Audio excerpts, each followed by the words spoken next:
परमेश्वर है। ஒருவேளை இந்த காலை வேளையில் और आज इस सुबह के समय என் மேல யாருக்குமே இறக்கம் இல்ல, और मुझ पर किसी का भी दया नहीं है, யாருமே விசாரிக்கல, मुझे कोई पूछता ही नहीं है, என்னை யாருமே கண்டுக்கிடல, और मुझे किसने भी ध्यान नहीं दिया, என்னை எல்லாரும் கைவிட்டுட்டாங்க. और सबने मुझे छोड़ दिया।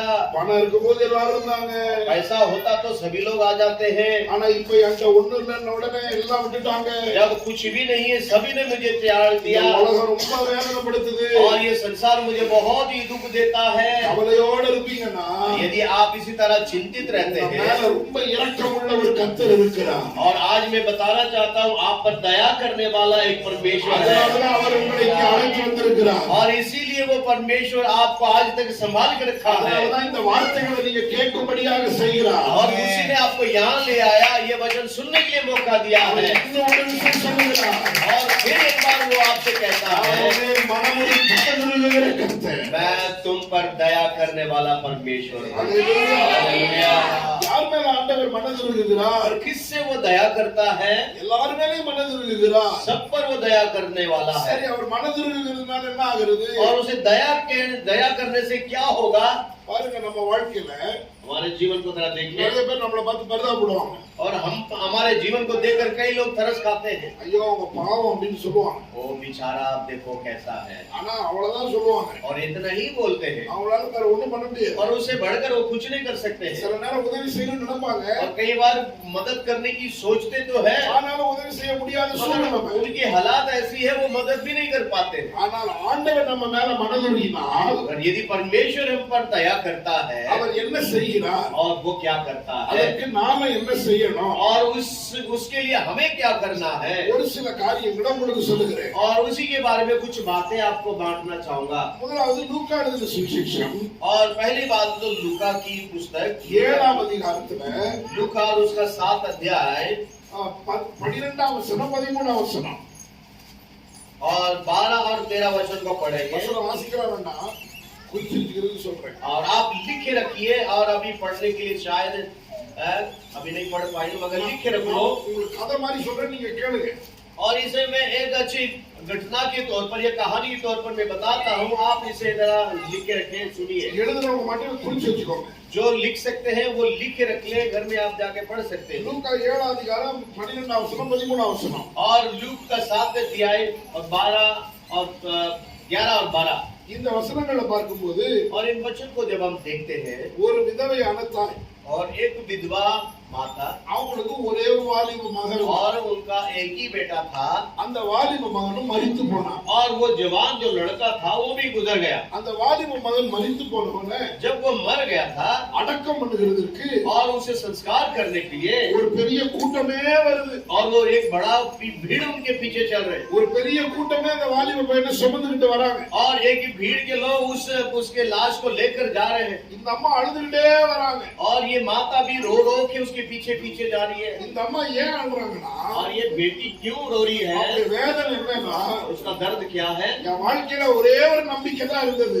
मेरे जीवन में एक ही एक आशा था, என் மகன் மட்டும்தான் என்னுடைய எதிர்காலம். और मेरा बेटा ही मेरा भविष्य था। இப்ப எதிர்காலமே இல்லாம போயிடுச்சு. और अब वो मर गया है, मेरा आशा ही खत्म हो गया है, என்னுடைய நம்பிக்கையே இழந்து போனேனே. मेरा आशा सब कुछ टूट गया है। இனி இந்த உலகத்துல நான் வாழ்ந்ததுக்கு और आगे मैं जीवित रहूं किस काम के மகனே लिए? மரித்து போனானே. मेरे एक ही बेटा वो भी मर பயங்கர गया, வேதனையில வராங்க. और ये बड़ा दर्द भरा दिल से वो भी चल रही है, அழுதுகிட்டே வராங்க. रो रो के आ रही है, எல்லாம் இழந்து வராங்க. और सब कुछ खो दिया ऐसे ஒருவேளை महसूस करते हुए जा ஒருவேளை रहे हैं। இந்த காலவேளையில அப்படிப்பட்ட நபரா நீங்க இருக்கலாம். यदि आप में से कोई भी हो, ऐसी स्थिति में आप यहाँ पर हो भी सकते हैं। நம்பிக்கையெல்லாம் இழந்துட்டேன். सारा मेरा जो प्रयास खत्म हो गया है, சுத்தமா நம்பிக்கை இல்லை என் வாழ்க்கையில. और अब तो कुछ भी आशा नहीं, सब कुछ टूट गया ஒரே लगता ஒரு है। நம்பிக்கை இருந்தது. एक ही आशा था, இப்ப அதுவும் இல்லாம போயிருச்சு. और वो भी खत्म हुआ लगता இந்த है। நிலைமையில இருக்கலாம். यदि ऐसा कोई ஆனால் है, நடந்தது என்ன? और मगर प्रियो आपके लिए ये वचन क्या ஏராளமான हुआ है, ஏராளமான ஜனங்கள் கூட வந்தாங்க. और बहुत लोग उसके साथ साथ जा रहे हैं, ஆனா அவ்வளோ பேர் கூட வந்து ஒருத்தருக்கு கூட அந்த அம்மாவுக்கு உதவி செய்ய முடியல. और इतने लोग वहाँ आते आ रहे हैं, मगर उस माता को कोई भी मदद नहीं कर सके। இதுதான் இந்த உலகம். और ये है संसार की असली நம்ம கூட स्थिति। நிறைய பேர் இருக்கலாம், और हमारे साथ बहुत लोग रहते ஆனா हैं, நமக்கு யாரும் உதவி செய்ய முடியாத நிலைமை உண்டாகும். मगर हमारे साथ मदद करने के लिए कोई भी नहीं होते। ஆனால் பாருங்கள், இயேசு அங்க வந்தார். प्रभु वहाँ यीशु वहाँ पर आया இயேசு எதிரே வந்தாரா?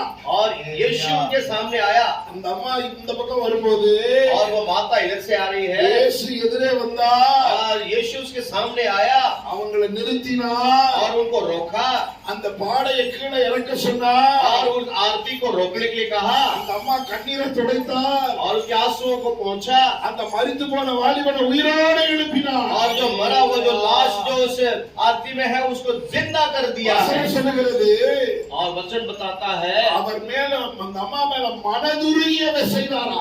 और वचन में लिखा है कि परमेश्वर ने दया तरस खाकर और ये अद्भुत कार्य भी அவனை किया है உயிரோடு கூட எழுப்பினார். और उस मरा हुआ उस जवान को जिंदा किया। ஹalleluya, ஹalleluya.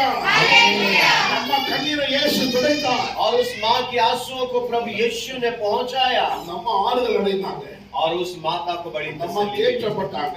और बड़ा शांति मिला। இப்ப நான் ஒன்று உங்களுக்கு சொல்லுகிறேன், आज मैं आपसे कहना चाहता அன்றைக்கு हूँ இயேசு எதிரே வந்தார். और उस दिन यीशु उनके सामने आया था அன்றைக்கு இயேசு அந்த டைரக்ஷன்ல வந்தார். और यीशु उनके समस्याओं के सामने से आया எனக்கு சொல்ல தெரியல, இயேசு அந்த டைரக்ஷன்ல வந்தாரா இல்ல அந்த அம்மா அந்த டைரக்ஷன்ல வந்தாங்களா? और ये नहीं पता है कि यीशु उस रास्ता में से आया या ये माता उस रास्ता में से गया, ஆக மொத்தம் வழியில இயேசுவை சந்திச்சிட்டாங்க. मगर रास्ता में सच तो ये है कि वो आपस में मुलाकात हो गया। வழியில இயேசுவை சந்தித்த அம்மாவுக்கு இயேசு மனதுருகி ஆறுதல் செய்தார். और जिसने उसे सामना किया है और उस पर तरस खाता है और उस माता को परमेश्वर ने ऐसा இப்ப ही अद्भुत நீங்களும் कार्य அதே किया। டைரக்ஷன்ல வந்திருக்கிறீங்க.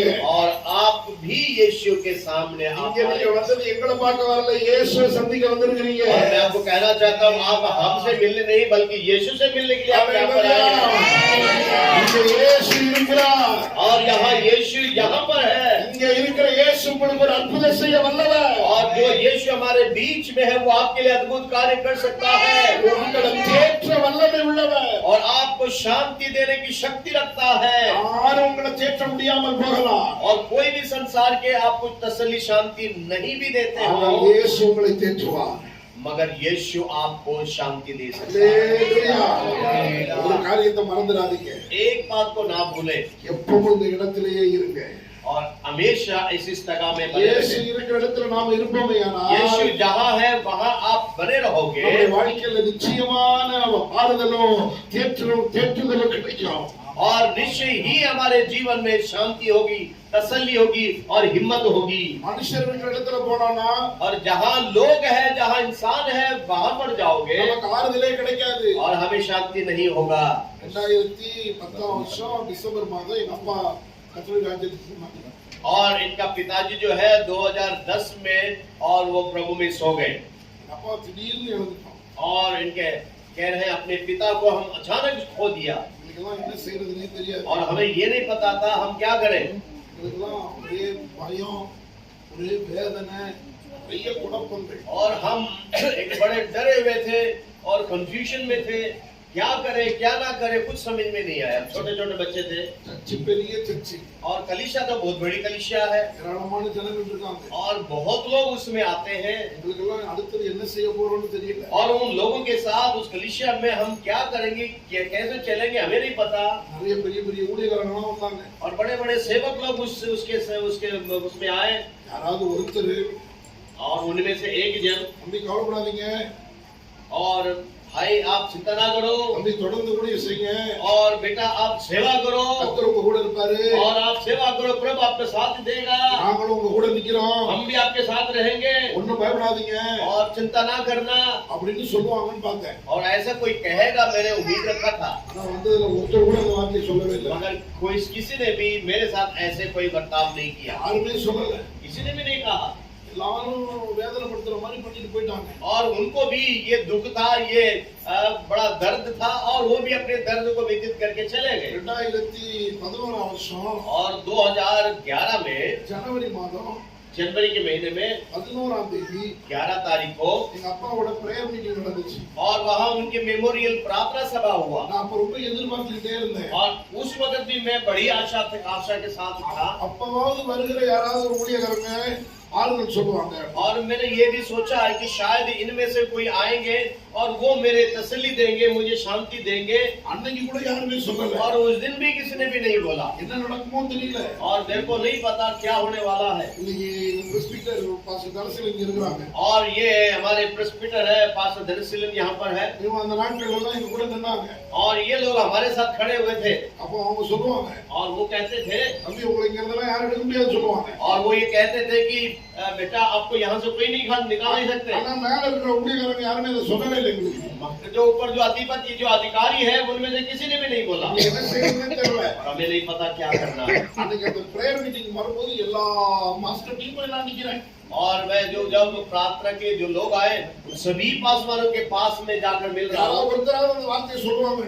एक व्यक्ति कम से कम मेरे से बातें करेंगे, யாரும் சொல்லல. किसी ने भी नहीं बोला, எல்லாரும் போயிட்டாங்க. सब लोग चले गए। கடைசியில ஒரு பெரிய பாஸ்டர் ஒருத்தர், और तब एक बड़ा प्रभु के दास वहाँ पर அவர் आया ரொம்ப நல்ல மனுஷன். और बहुत अच्छे थे அவர் எப்பவும் ரொம்ப ஞானமா பேசுவார். और बहुत ही समझदारी के साथ बोलते थे। நான் நினைச்சேன் கடைசியா அவர்கிட்ட போய் நிப்போம். और चलो मैं आज आखिरी में इस व्यक्ति के साथ हो जाकर அவராவது कहते அந்த हैं, வார்த்தையை சொல்லுவாருன்னு क्या நினைச்சேன். ये आप मुझे तसल्ली देंगे? அவர் பக்கத்துல போய் நின்னேன். मैं उनके साथ जाकर खड़ा हुआ அவர் என் தோள் மேல கை போட்டாரு. और मेरे इस खाते पर हाथ रखा அவர் சொன்னார், தம்பி और बेटा புதன்கிழமை வரேன் தம்பி, और बुधवार को मैं आऊंगा கணக்கு வழக்கெல்லாம் பார்ப்போம் தம்பின்னு. और आपके जो हिसाब किताब है वो सारा देख लेंगे। இததான் சொன்னாங்க. और यही ऐसा बोला। நான் அழுதுகிட்டே வீட்டுக்கு வந்தேன். मैं तो रो रो के ही घर आया, ஒருத்தர் கூட ஆறுதல் சொல்லலையே, किसी ने भी शांति नहीं दिया, ஒருத்தர் கூட தைரியம் சொல்லலையே, किसी ने भी हिम्मत नहीं दिलाया ஒருத்தர் கூட செய்யன்னு சொல்லலையே. और किसी ने भी नहीं कहा तुम सेवा करो। நல்லா புரிஞ்சுக்கோங்க, இதுதான் உலகம். ध्यान से सुने, इसी प्रकार संसार நீங்க आपके आसपास இயேசுவை है। சந்திச்சாதான் ஆறுதல் கிடைக்கும். जब यीशु से मिलोगे वहीं उसी से ही आपको शांति मिलेगा। எந்த மனுஷனும் நம்மள ஆறுதல் படுத்த முடியாது. और इस संसार में कोई भी हमें पूरी तसल्ली नहीं दे सकता ஆனா है। இயேசு ஒருவரே ஆறுதல் படுத்துகிறவர். यीशु ही शांति देने वाला விசுவாசிக்கிறவர்கள் है। கரங்களை தட்டி ஆண்டவருக்கு நன்றி செலுத்துவோம். और विश्वास करते हैं जोरदार ताली के साथ इस परमेश्वर की महिमा करें।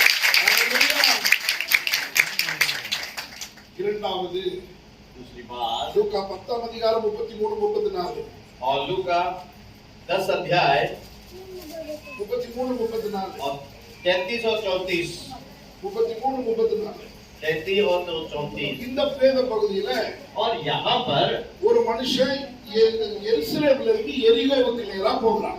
यहाँ पर एक घटना को देखते हैं। एक आदमी है பாருங்க, எருசலேம்ல இருந்து यरूशलेम से वो यरीहो की ओर जा रहा है। எரிகோவுக்கு நேரா போறான். यरीहो की तरफ वो जा रहा है நீங்க வீட்ல போய் வாசிங்க. और आप घर में जाके इसको पढ़ सकते हैं குறிச்சு வச்சுட்டு நீங்க और கவனிங்க. आप लिख के रख लो और आप ध्यान से सुनो। அப்ப அவன் போயிட்டு இருக்கும்போது और जब वो जा रहा था கள்ளர்கள் கையில மாட்டிக்கிட்டான். और डाकुओं ने उसे घेर लिया அப்ப இந்த கள்ளர்கள் அவனை அவன்கிட்ட இருக்கிறது எல்லாத்தையும் பிடிக்கிட்டாங்க. और जो डाकुओं ने उसे घेर लिया उसके जो भी सामान था उसे छीन लिया அவனை அடிச்சு காயப்படுத்தினாங்க. और उसे मार मार के उसे घायल कर दिया அவனை குற்றுயிரா போட்டு போயிட்டாங்க. और अब मरा हुआ उसे छोड़कर वो चले गए। அப்ப வழியிலேயே விழுந்து கிடக்கிறான். और वो रास्ते में पड़ा था ரத்தம் வெள்ளத்துல விழுந்து கிடக்கிறான். और वो खून से बहा हुआ है உதவி செய்ய ஆள் இல்லாம और இருக்கிறான். वहाँ कोई मदद नहीं करने वाला। இன்னைக்கு நம்ம வாழ்க்கையில நிறைய பேர் நம்ம இந்த பாதையில போகிறோம். और हम भी कई लोग ऐसे मार्ग में जाते हैं நம்மகிட்ட எல்லாத்தையும் பிடிங்கிடுவாங்க. और हमारे जितने भी चीजें हैं वो तो ले लेते हैं நம்மள குற்றுயிரா போட்டுருவாங்க. और हमारा तो इतना ही वो दुखी करके और हमारी आत्मा को तोड़ के चले जाते हैं। வேதம் சொல்லுகிறது, बाइबल बताता है யோவான் 10ஆம் அதிகாரம் 10ஆம் வசனத்துல और யோहन्ना 10 और 10 में திருடன் திருடவும் கொல்லவும் அழிக்கவும் வருகிறான் என்று चोर चोरी करने घात करने और नष्ट करने के लिए आता है। நானும் அவைகளுக்கு ஜீவன் உண்டாகும், அது பரிபூரணப்படும் வந்து. मैं आपके पास इसलिए आया हूँ ताकि तुम जीवन पाए और बहुतायत का जीवन पाओ। இந்த உலகத்துல நம்மகிட்ட எல்லாத்தையும் பிடிக்கிட்டு போறதுக்கு தான் ஆள் இருப்பாங்க. और इस संसार में तो हमारे हाथ में जो उसे छीनने के लिए तो लोग मिलेंगे, நம்மகிட்ட கொடுக்கிறதுக்கு யாரும் வர மாட்டாங்க. अगर हमें देने वाला कमी मिलेंगे நம்மள யாரும் எட்டி பார்க்க மாட்டாங்க. और हमें मुड़कर भी नहीं देखते हैं நமக்கு யாரும் உதவி செய்ய வர और மாட்டாங்க. हमारी मदद कोई नहीं करते हैं। ஒரு பெரிய கோடீஸ்வரன் ஒருத்தர் இருந்தாரு. और एक करोड़पति एक व्यक्ति था அவர் பெரிய பணக்காரர். और वो बहुत बड़ा अमीर था அவர் வீட்டுல ஃப்ரெண்ட்ஸுக்கு அளவே கிடையாது. और उनके घर में तो बहुत मित्र और इतने साथी थे उसका कोई गिनती नहीं। ஏகப்பட்ட ஃப்ரெண்ட்ஸ், और बहुत मित्र दोस्त थे எப்பவும் ஊத்தி ஊத்தி குடிச்சு குடிச்சு குடிச்சு குடிச்சு குடிச்சு குடிச்சே கெடுத்தாரு. और वहां पर रहकर वो दारू पी पी के अपने साथियों को पिला पिलाकर और इसी तरह वो जिंदगी जी रहे அவங்க थे। வீட்டுக்குள்ள எப்ப போனாலும் ஏகப்பட்ட மனுஷ கூட்டம் பார்க்க முடியும். और जब भी उनके घर जाए बहुत बड़ा भीड़ रहा करते हैं और उसको और इसी तरह वो लोग आनंद लेते ஏன்னா हैं। வெளிநாட்டு காசு, और क्योंकि वो बाहर का पैसा है நல்ல தண்ணி, खूब वो पीते थे கூட்டத்துக்கு அளவே கிடையாது. और इसी तरह लोग आते हैं। கடைசியில அவருக்கு ஒரு வியாதி வந்தது. और आखिर में एक बीमार हुए அந்த வியாதியில ரொம்ப கஷ்டப்பட்டாரு. और उस बीमार में बहुत दुखी हुए பணம் எல்லாம் அந்த வியாதியை சுலமாக செலவு பண்ணாரு. और उस बीमारी से बचने के लिए बहुत पैसा उसने खर्च किया எல்லாம் செலவு பண்ணி இப்ப ஒண்ணு இல்லாம ஆயிட்டாரு. और वो सारा पैसा खर्च हो गया है। अभी पैसा नहीं है இப்ப காசு இல்லைன்னு உடனே ஃப்ரெண்ட்ஸ் எல்லாம் வரது और நிறுத்திட்டாங்க. जब उसके पास पैसा खत्म हो गया वो सारे फ्रेंड्स भी இப்ப चले गए யாரும் வர்றது இல்ல. और आज कोई नहीं आते हैं। கடைசியில எப்படி செத்தாரு தெரியுமா? और आखिर में कैसे वो मरे थे? அவருக்கு அவர் கஷ்டப்படுற நேரத்துல और जब वो दर्द में पीड़ा में गुजर रहा था ஒரு கிளாஸ் தண்ணி எடுத்து அவர் கையில குடுக்கிறதுக்கு ஆள் இல்லாம செத்து போனார். और वो एक गिलास पानी उसके हाथ में पकड़ाने वाला कोई भी नहीं था, ऐसी स्थिति में वो मर गया। அந்த ஒரு கிளாஸ் தண்ணி குடிச்சிருந்தா உயிரோட இருந்திருப்பாரு. शायद ये गिलास पानी उसको समय पर मिला होता, कुछ और साल जीवित அவரை रहता காப்பாத்திருக்கலாம். और उसे बचा भी सकते थे। ஆனா ஒரு கிளாஸ் தண்ணி குடுக்க ஆள் இல்ல. और वहां से मदद करने वाला कोई भी नहीं था। ஃப்ரெண்ட்ஸ் எல்லாம் எங்க போனாங்க? और फ्रेंड्स वो कहाँ चले गए? எல்லாம் பணம் இருக்கிற வரைக்கும் வருவாங்க. जब तक पैसा है तब तक तो सारे எல்லாம் आते हैं। பதவி இருக்கிற வரைக்கும் வருவாங்க. जब तक पद है तब तक सारे எல்லா लोग। ஸ்தானங்கள் எல்லாம் உயர்ந்து இருக்கிற வரைக்கும் எல்லாரும் வருவாங்க. और जब तक हम अच्छे सर पर है तो तब तक सभी लोग आएंगे। என்னைக்கு நாம ஒண்ணு இல்லாம போகிறோமோ जिस वक्त हमारा सारा सामान खत्म हो जाता है யாரும் எட்டி கூட பார்க்க மாட்டாங்க. और तब कोई भी हमें मुड़कर नहीं देखता। இதுதான் உலகம். और ये है संसार। இவனும் அப்படிதான் அடிபட்டு கிடந்தான். और ये व्यक्ति भी ऐसे संसार में पीड़ित हो गया है। எருசலேம்ல இருந்து எரிகோவுக்கு போனான். और यरूशलेम से वो यरीहो की ओर जा रहा था। எருசலேம் அப்படின்னா சபை. और ये यरूशलेम परमेश्वर की कलीसिया को दर्शाता है। சபையை விட்டுட்டு எங்கேயும் போயிடக்கூடாது. कलीसिया को छोड़कर कहीं दूर मत जाओ। மறுபடியும் சொல்றேன், சபையை விட்டுட்டு எங்கேயும் போயிடக்கூடாது. दोबारा कहता हूँ कलीसिया से दूर मत जाओ। சபைக்குள்ள இருக்கிற வரைக்கும் ஆசீர்வாதம். कलीसिया में जब तक है तब तक प्रभु का आशीष रहेगा। ஹalleluya. இந்த சபைக்குள்ள நீங்க இருக்கிற வரைக்கும் உங்களை கர்த்தர் ஆசீர்வதிப்பாரு. जब तक कलीसिया में बने रहते हो परमेश्वर की आशीष आपके जीवन में आता रहेगा। சபைக்குள்ள இருக்கிற வரைக்கும் பாதுகாப்பு. और जब तक आप कलीसिया में तब तक आप सुरक्षित हो। இந்த சபைக்குள்ள இருக்கிற வரைக்கும் கர்த்தருடைய கண்கள் உங்க மேல ரொம்ப கவனமா இருக்கும். और जब तक कलीसिया में हो प्रभु की नजर आपके ऊपर लगा रहेगा। ஆனால் இவன் எரிகோவுக்கு போனான். ये व्यक्ति यरीहो की ओर जाने பசிப்பட்டு लगा கிடக்கிறான்.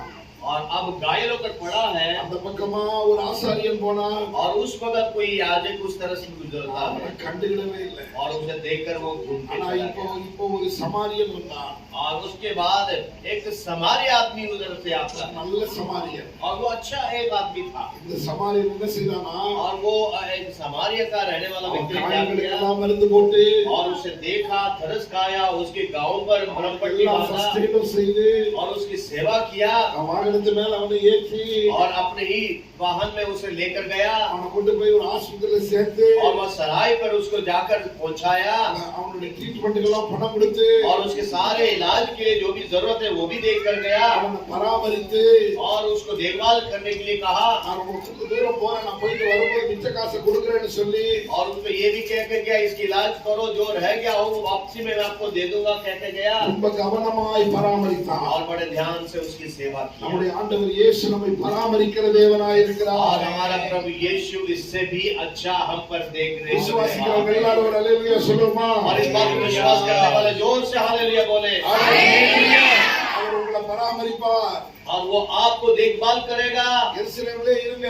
और यरूशलेम में ही बने रहो। சபையில கர்த்தர் உங்களை பராமரிக்கிறார். कलीसिया में ही बने रहो, प्रभु की सुरक्षा होगी आपके உங்களுக்கு நல்ல ऊपर। பாஸ்டர் தந்திருக்கிறார். और एक अच्छे पासवान को प्रभु ने आपको दिया அவர் மூலமா வருகிற வார்த்தைகள் கர்த்தருடைய வார்த்தைகள். और जो उनकी द्वारा जो आता है वो प्रभु का वचन है சமயத்துக்கு ஏற்ற வார்த்தை வரும். और समय के अनुसार वो वचन आपके लिए आएगा। உங்களுக்கு தேவையோடு வரும்போது தேவைக்கு ஏற்ற வார்த்தை வரும். और जब जरूरत में आप आते हो, जरूरत वादों के अनुसार ही प्रभु आपसे बातें भी करेगा இந்த இடத்துல உங்க பிரச்சனைகளுக்கு முடிவை கர்த்தர் கொடுப்பார் और इस जगह में आपकी सारे समस्याओं का समाधान भी प्रभु देगा எப்படி வாழணும்னு சொல்லி கொடுப்பார் किस तरह जीना है जीने का रास्ता वो दिखाएगा ஹalleluya ஆண்டவர் சபைக்குள்ள அற்புதம் செய்கிறார் और परमेश्वर कलीसियाओं में कार्य करता है ஆண்டவர் ஆண்டவர் ஆண்டவரை நம்பி வந்து ஆண்டவர் கைவிட மாட்டார் ஆண்டவரை நம்பி வந்து ஆண்டவர் கைவிட மாட்டார் और परमेश्वर पर भरोसा रखकर आप यहाँ पर है तो परमेश्वर आपको नहीं त्यागेगा ஒரு நாளைக்கு சர்ச்சில் ஒரு பிரதர் வந்து என்னை பார்க்க வந்தார்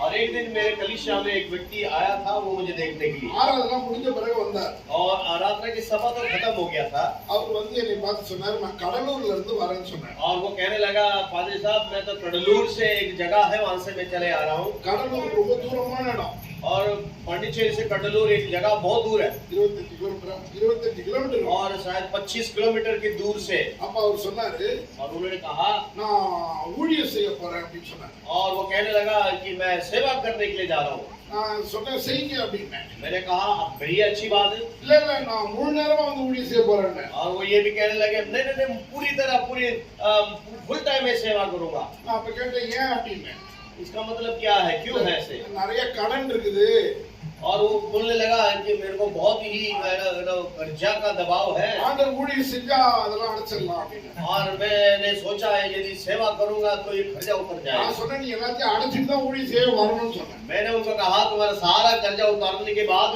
फिर सेवा में जाना அப்ப அவர் சொன்னாரு என் கையில காசு இல்ல और तब उन्होंने बोला मेरे हाथ में तो कोई पैसा ही नहीं है அப்ப நான் கேட்டேன் சாப்பிடுறதுக்கு என்ன பண்றீங்கன்னு और मैंने उनसे पूछा आप खाने खाने के लिए या फिर परिवार चलाने के लिए क्या करते हो அவர் சொன்னாரு எங்க அம்மா இட்லி கடை போடுறாங்க और हमारे जो माता है एक छोटा सा इडली की दुकान है வீட்டுக்கு வெளியில சின்ன இட்லி கடை और वो वहाँ इडली बेचती है ரோட்டோரமா இட்லி கடை और सड़क के किनारे वो इडली बेचती है அதுல வர கொஞ்சம் காசுல தான் வண்டி ஓடுதுன்னு और उसी से जितना उसको मिलता है उसी से हमारा परिवार चलता அப்ப है நான் சொன்னேன் நீங்க நல்லா ஜெபம் பண்ணுங்க और मैंने कहा आप अच्छा प्रार्थना करिए ஆண்டவரே இட்லி கடை ஆசீர்வதிங்க और प्रभु से कहो कि प्रभु इस दुकान को इडली की दुकान पर आशीष हो கடனெல்லாம் நான் அடைக்கணும் और इस सारे कर्जे को मुझे उतारना है ஜெபம் பண்ணுங்க और आप प्रार्थना करो நல்லா கஷ்டப்பட்டு பிரயாசப்பட்டு நீங்களும் உங்க அம்மா உதவி செய்யுங்க और आप भी अपनी माता जी को मदद करो सेवा में साथ दो ताकि वो दुकान बहुत अच्छा चले ஆண்டவர் உதவி செய்வாருன்னு और சொன்னார் प्रभु आपको मदद करेगा அவர் சொன்னாரு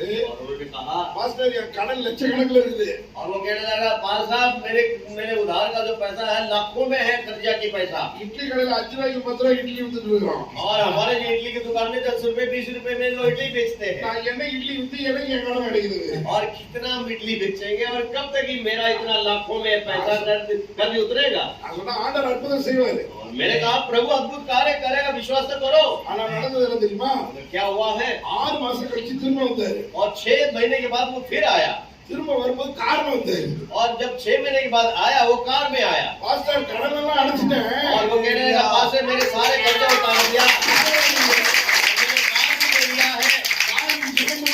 और ये कार के लिए आप प्रार्थना करिए நான் கேட்டேன் எங்க போய் இவ்வளவு நடந்துச்சு அப்படின்னு கேட்டேன் और मैंने कहा कहाँ गए ये सारे ऐसा हो गया இட்லி கடை வந்து எல்லாம் வந்து और उन्होंने बोला इडली की दुकान से ही सारा कुछ मिल गया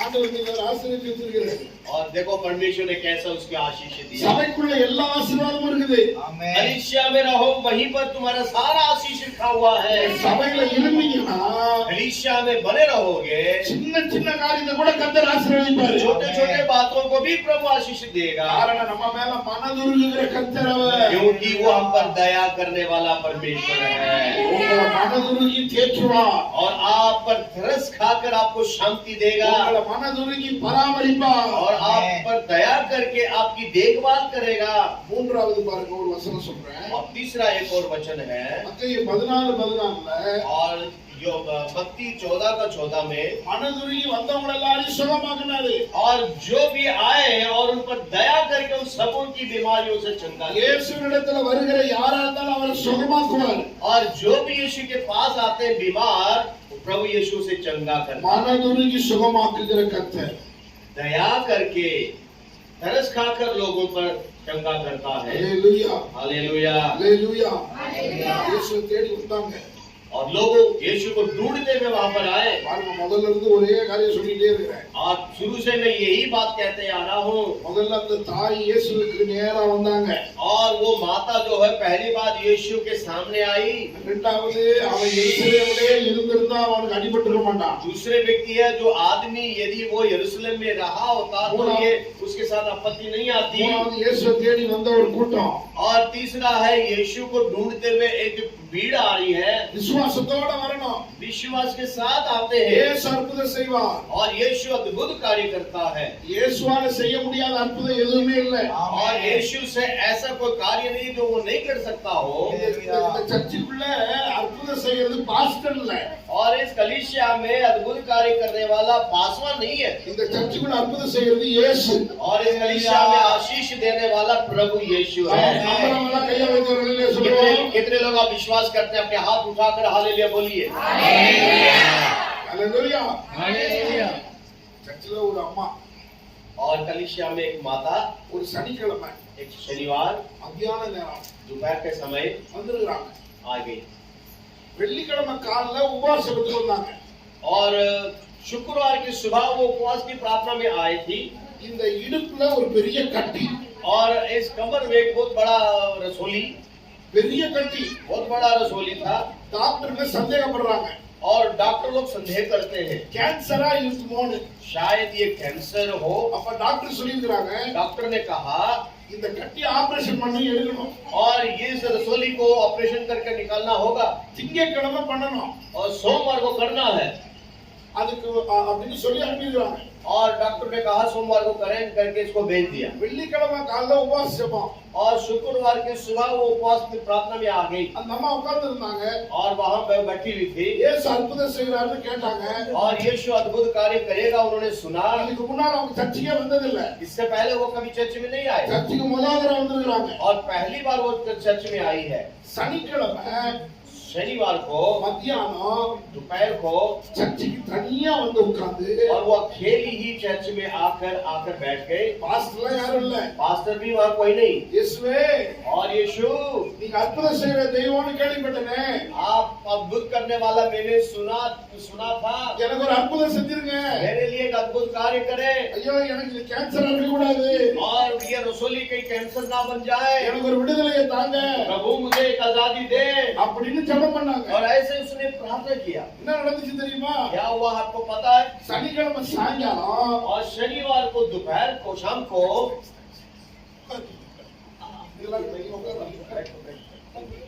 சனிக்கிழமை சாயங்காலம் शनिवार को शाम को ஒரு ஆராதனை நடக்கும். और वहाँ एक आराधना सभा होगी। ஆராதனை முடிஞ்ச உடனே आराधना जब खत्म होने के என்னை बाद பார்த்தாங்க. और वो मेरे को देखे அவங்க சொன்னாங்க, और कहने लगी இந்த சர்ச்சுக்கு நான் நேத்து தான் ஃபர்ஸ்ட் டைம் வந்தேன். और इस कलीसिया में कल ही पहली बार आई थी। இயேசு அற்புதம் செய்வார்னு சொன்னீங்க. और यीशु अद्भुत कार्य करेगा आपने बोला है। இன்னைக்கு மத்தியானம் இயேசுவேன்னு சொல்லி அழுதேன். और आज के दिन में मैंने दोपहर को यीशु करके मैंने रोई। சாயங்காலம் கட்டிய தடவை பார்க்கற கட்டியா கரடா. और शाम तक के मैं देख रही हूँ रसोली नहीं, कार्य करने वाला कर दिया है। இயேசுவால கூடாத காரியம் ஒன்றுமே இல்ல. और यीशु से ऐसा कोई कार्य नहीं जो वो नहीं कर सकता हो। எங்க சர்ச்சில் ஒரு பிரதர் வேலை செய்யறாரு. और हमारे कलीसिया में एक ब्रदर एक भाई काम करता है। அவருக்கு ஒரு மூத்த மகள் உண்டு. और उसका बड़ी लड़की है। அடுத்தது இரண்டாவது ஒரு வைஃப் கன்சீவ் ஆனாங்க. और दूसरा उसकी जो पत्नी वो कंसीव हुई। அப்போ போய் ஸ்கேன் பண்றதுக்காக ஒரு ஹாஸ்பிடல் போன பிம்ஸ் நம்ம ஒரு ஹாஸ்பிடல் போனாங்க. और उनको एक अल्ट्रासाउंड करके उसको चेक करने के लिए हॉस्पिटल में गए। ஸ்கேன் பண்ணிட்டு டாக்டர் சொல்லிட்டாங்க, और उसको स्कैन करके डॉक्टर ने देखा बताया இந்த பிள்ளையை அபார்ட் பண்ணிருங்க. और इस बच्चे को तो भाषण कर दो। ஏன் அப்படின்னா क्योंकि அந்த பிள்ளை பார்க்கறதுக்கு விகாரமா இருக்குது. और वो बच्चा देखने में तो बड़ा विचित्र दिखता है। கையெல்லாம் இருக்க வேண்டிய இடத்துல இல்ல. और हाथ जहाँ होना चाहिए वहाँ नहीं है। கண்ணெல்லாம் இருக்க வேண்டிய இடத்துல இல்ல. जहाँ आँख है वहाँ नहीं है। கஷ்டமா இருக்குது. और डरावनी उस रूप है उसका। இந்த பிள்ளை பிறந்தாலும் நீங்க உங்களால வளர்க்க முடியாது, மூளை வளர்ச்சிலாம் இருக்காது. और ये बच्चा पैदा भी हो जाए तो आप इसे संभालते संभालते जीवन खत्म हो जाएगा। அபார்ட் பண்ணிருங்கன்னு சொல்றாங்க. और इसे अभाषण कर दो। அப்ப என்ன நடந்துச்சு தெரியுமா? अब क्या हुआ है? இந்த பிரதரும் இந்த சிஸ்டரும் और वो पति पत्नी दोनों சர்ச்சுக்கு வந்து चर्च में आए, பாஸ்டர் பார்க்கல, पास्टर से नहीं मिला, யாரையும் பார்க்கல, किसी और से भी नहीं मिला, சர்ச்சுக்குள்ள முழங்கால் போட்டு और चर्च में गए, वहां घुटना टेक कर, ஆண்டவரே கர்ப்பத்தை ஆசீர்வதிச்சு பிள்ளையை தந்தது நீங்க, और वो कहने लगे प्रभु गर्भ पर आशीष आपने दिया है, என் கையில இருக்கிற ரிப்போர்ட் சொல்லுது பிள்ளை மோசமா இருக்குதுன்னு. मेरे हाथ का रिपोर्ट तो इसकी गलत रूप दिखाता है, டாக்டர் சொல்றாங்க கலைச்சிடணும்னு, डॉक्टर कहते हैं इसे खत्म कर दो, ஆனா தந்த நீங்க அற்புதம் செய்ய உண்மை உள்ளவர். मगर जिस जीवन को देने वाला आप है, मैं विश्वास करता हूँ इसमें अद्भुत कार्य तुम कर सकते நாங்க हो, உங்களை நம்புறோம்னு சொன்னாங்க. हम आप पर भरोसा रखते हैं। நடந்தது என்ன தெரியுமா? और उस असली में हुआ क्या அந்த है? சகோதரிக்கு சுகமான பிரசவம் உண்டாச்சு. और उस बेटी को तो नॉर्मल डिलीवरी हुआ, இன்னைக்கு அந்த இரண்டாவது பொண்ணு மூத்த பொண்ணோட அழகா இருக்குது. और जो दूसरा जो लड़की जो हुआ है वो पहली लड़की से भी सुंदर निकली है। சபைக்குள்ள இயேசு இருக்கிறாரு. कलीसिया में प्रभु यीशु रहता है, நீங்க இந்த இடத்துக்கு வரும்போது உங்க மேல மனதுருகி உங்களுக்கு அற்புதம் செய்வார். और जब कलीसिया में आप आते हैं परमेश्वर आप पर दया करेगा और आपके जीवन में अद्भुत कार्य உங்களுக்கு சுகம் करेगा, கொடுக்கிற இயேசு அவர். और वो आपको चंगा करने वाला प्रभु है। ஹalleluya. हालेलुया। கடைசியா ஒரே ஒரு காரியம் சொல்றேன். और आखिर में एक और शब्द मैं कहना चाहता இந்த हूँ, இயேசு மனதுருகி செய்கிற கடைசியா ஒரே ஒரு முக்கியமான காரியம். और इस परमेश्वर जो दया करके आपके लिए जो करने वाला एक और काम, லூக்கா எழுதின சுவிசேஷம் 15ஆம் அதிகாரத்துல ஒரு சம்பவம். लूका 15 अध्याय में एक और बात है। ஒரு தகப்பன் இருந்தான். एक पिताजी थे, அந்த தகப்பனுக்கு ரெண்டு குமாரர் இருந்தாங்க. और उस पिता को दो बेटे थे, மூத்த மகன் ஒருவன், இளைய மகன் ஒருவன். और बड़ा एक बेटा छोटा एक बेटा। இளைய மகன் என்ன செய்தான் தெரியுமா? छोटे बेटे ने क्या किया? அப்பாட்ட சொத்தெல்லாம் பிடிக்கிட்டு और पिता से अपने संपत्ति को ले लिया தன் இஷ்டப்படி போனான். और अपने मर्जी के हिसाब से वो चला गया தன் நண்பர்களோட வாழ்ந்தான். और अपने साथियों के साथ जीने लगा, எல்லா பணத்தையும் செலவழித்தான். सारे पैसा उड़ा दिया, அவன் மனசுல நினைச்சபடியெல்லாம் வாழ்ந்தான். जैसा वो सोच रहा था वैसे ही वो चल रहा था। பணம் எல்லாம் காலியானது. पैसा सारा खत्म हो गया, எல்லாம் காலியான सब உடனே कुछ खत्म होने के बाद அவனோட இருந்தவங்க எல்லாரும் அவனை விட்டு போயிட்டாங்க. और उसके जितने मित्र दोस्त थे उसे अकेला छोड़कर चले गए। இப்ப பசிக்குது, अब भूख लग रहा है, காசு இல்ல, पैसा नहीं खाने के लिए, எங்க போறதுன்னு தெரியல. कहाँ जाए? ஒருத்தர் போய் வேலை கேட்டான். और किसी से काम के लिए नौकरी के लिए गया, அவன் அவனை பார்த்து நீ பட்டி கொடுத்து மேய்க்க சொல்லி பட்டி கொடுத்துல விட்டுட்டான். और तब उसने कहा तो मेरे सूरों को चराओ करके सूरों के बीच में मुझे छोड़ दिया। பட்டி கொடுத்து மேய்க்கிறவன் और सूरों को जो चराता है யோசிக்கிறான், और वो सोच रहा है எங்க அப்பா வீட்டுல வேலைக்காரங்களாம் நல்லா சாப்பிடுறாங்க, मेरे पिता के जो घर में जो नौकर है वे अच्छे भोजन खा रहे हैं, நான் இப்படி பட்டி கொடுத்துக்கிட்ட உட்கார்ந்து இருக்கிறேனே, मैं तो सूरों के बीच में बैठा हूँ। அப்பா கிட்ட திரும்ப போகணும்னு நினைச்சான். और अपने पिता के घर वापस जाने के लिए सोचा, அப்பா கிட்ட திரும்ப போனா और फिर वापस जाता है, பையனா போக மாட்டேன், और अब तो मैं बेटा के रूप में नहीं जा सकता हूँ, வேலைக்காரனா போறேன்னு சொன்னான். एक नौकर बनकर उसके सामने जाऊंगा। ஆனா என்ன நடந்துச்சு தெரியுமா? और वहां पर क्या हुआ था? அப்பா அவன் மேல மனதுருகி और उसका पिता उस पर दया किया, அவன் வரும்போது ஓடி வந்து அவனை அணைத்துக் கொண்டான். और जब भी वो नजर में दिखाई दिया वो दूर से दौड़ कर आया, उसे गले लगाया ஓடி வந்து அவனை ஏற்றுக்கொண்டான். और उसे स्वीकार कर दिया है। ஹalleluya. ஹalleluya. வேலைக்காரனா இல்ல, और अब नौकरी के रूप में नहीं, பிள்ளையாய் சேர்த்துக் और கொண்டான். अपने बेटे के रूप में उसे स्वीकार ஆசனை किया। இயேசு கிறிஸ்து மனதுருகி ஆறுதல் செய்கிறார். और यीशु दया करके शांति देता है, இயேசு கிறிஸ்து மனதுருகி பராமரிக்கிறார். और यीशु मसीह दया करके आपके जीवन को देखभाल करता है, இயேசு கிறிஸ்து மனதுருகி அற்புதம் செய்கிறார். और यीशु मसीह दया करके अद्भुत काम करता है। இது எல்லாத்தை விட மேன்மையானது என்ன தெரியுமா? और इस सबसे बढ़कर एक महान कार्य क्या है? இயேசு கிறிஸ்து மனதுருகி நம்மை பிள்ளையாய் ஏற்றுக்கொள்கிறார். और यीशु दया करके तरस खाकर हम सबको अपने संतान स्वीकार करता இதுதான் பெரிய है। ஆசீர்வாதம். ये सबसे बड़ा आशीष है, அவருடைய பிள்ளையா மாறணும். और उसके संतान हमें बना लेता। இந்த சபைக்கு வருகிறது நல்லது. और इस कलीसिया में आप आते हो अच्छी बात है, இந்த சபையில பராமரிக்கப்படுறது நல்லது. और इस कलीसिया में रहकर सुरक्षा में रहना अच्छी बात है, அற்புதங்கள் பெறுவது நல்லது. चंगाई पाना अच्छा है। ஆனா நீங்க இயேசுவுக்கு பிள்ளையா மாறிட்டீங்களா? और सवाल यह है क्या आप यीशु के संतान बनकर जी रहे हैं? இயேசுவுக்கு பிள்ளையா இருக்கிறீங்களா? क्या यीशु मसीह के संतान है? இயேசுவின் பிள்ளையா இருந்தால் यदि यीशु के संतान बच्चे बाद उसके संतान बनकर रहोगे அவருடைய சகல ஆசீர்வாதத்துக்கு நம்ம சொந்தக்காரர்களா और இருக்கிறோம். उसके सारे आशीषों को वारिस आप ठहरोगे। இயேசுவின் பிள்ளையா மாறது எப்படி? यीशु के बच्चे कैसे बनते हैं? ரொம்ப சுலபம். बड़ा आसान तरीका है। இயேசுவே நான் ஒரு பாவி, यीशु मैं एक पापी जन हूँ, என் பாவங்கள் எல்லாம் எனக்கு மன்னிங்க, प्रभु मेरे पापों को क्षमा करें, என் உள்ளத்துல வாங்கன்னு मेरे हृदय में आप आए करके உண்மையாய் அறிக்கை செய்து सच्चाई में उससे प्रार्थना करोगे உள்ளத்திலிருந்து உண்மையாய் கூப்பிட்டால், और हृदय से सच्चे दिल से उसे पुकारोगे, யார் கூப்பிட்டாலும் சரி, और कोई भी आपको बुलाए, வேதம் சொல்லுகிறது बाइबल बताता है, நம்மை நோக்கி கூப்பிடுகிற और हमने अपने और देखने वाले உண்மையாய் தம்மை நோக்கி கூப்பிடுகிற और सच्चाई में हमें अपने ढूंढने वालों को யாவருக்கு கர்த்தர் சமீபமாய் இருக்கிறார். और उन सभी लोगों के लिए प्रभु नजदीक रहता நீங்க है। உண்மையா கூப்பிட்டா यदि आप सच्चाई से उसे पुकारते இயேசு हैं, உங்களுக்கு சமீபமாய் இருக்கிறார். यीशु आपके समीप रहेगा, இயேசு உங்க வாழ்க்கையில வருவார். यीशु आपके दिल में आएगा, இயேசு உங்களை வாழ வைப்பார். यीशु आपको जीवन देगा, जीवित रखेगा। இயேசு உள்ளத்துல வந்துட்டாலே சந்தோஷம் தான். यीशु आपके दिल में आ गया, ये बड़ा आनंद की बात है। இயேசு உள்ளத்துல வந்துட்டாலே நம்முடைய வாழ்க்கை மாறிவிடும். और यीशु हमारे दिल में आ जाते हैं तो तभी हमारा जीवन बदल जाता है। காலையில மனதுருகுகிற ஒரு கர்த்தர் உண்டு. और आज दया करने वाला परमेश्वर के बारे में आपने நம்மால सुना ரொம்ப மனதுருக்கமுடையவன். है, और वो आपके ऊपर दया करने वाला है। இன்னும் நீங்க உங்க இருதயத்தை இயேசு கொடுக்கலனா यदि अभी तक आप उस यीशु के लिए अपने दिल को नहीं दिया हो, சர்ச்சைக்கு வரேன், मैं चर्च में तो आता हूँ, நான் வசனம் கேட்கிறேன், मैं वचन तो सुनता हूँ, ஒரு அற்புதம் வேணும்போது வருவேன், मेरे को एक अद्भुत कार्य चाहिए तभी मैं आता हूँ, அற்புதம் பெற்றோன்னு போயிடுவேன் और अद्भुत कार्य हो जाए मैं चले जाता அப்படின்னு हूँ। சொன்னா உறவு இருக்காது.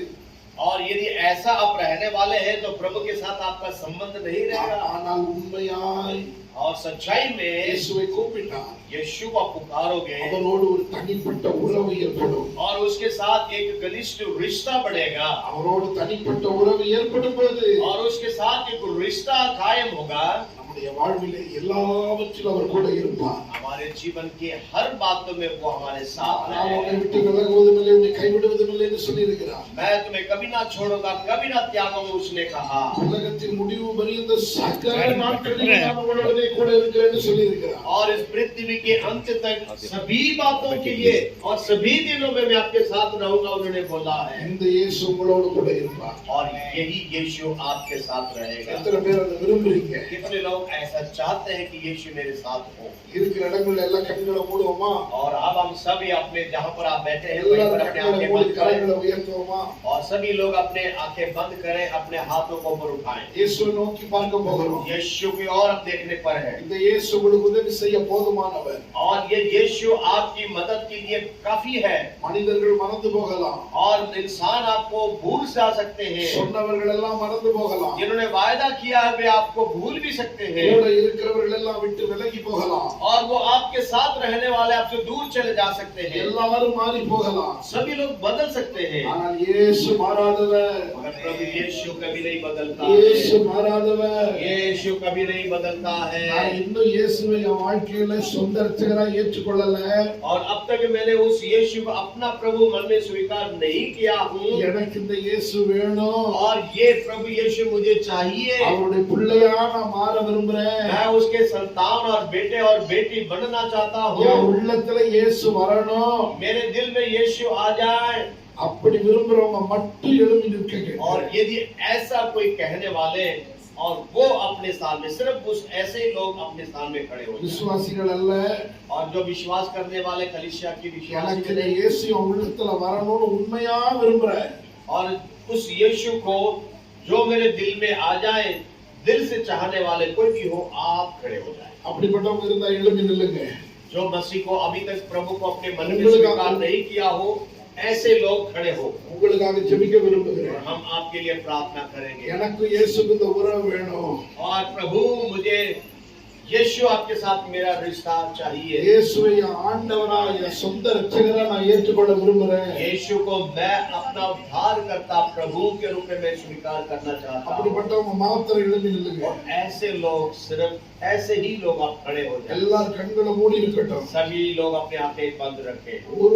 ஒரு நபர் ஒரு சகோதரி எழுந்திருந்தாலும் கர்த்தர் அவங்களுக்கு உதவி செய்ய உண்மை உள்ளவர். और यहाँ पर जितने भी लोग खड़े होंगे, चाहे एक हो या दो हो, परमेश्वर उनके जीवन में आशीष देगा। இயேசு உங்களை ரொம்ப நேசிக்கிறார்.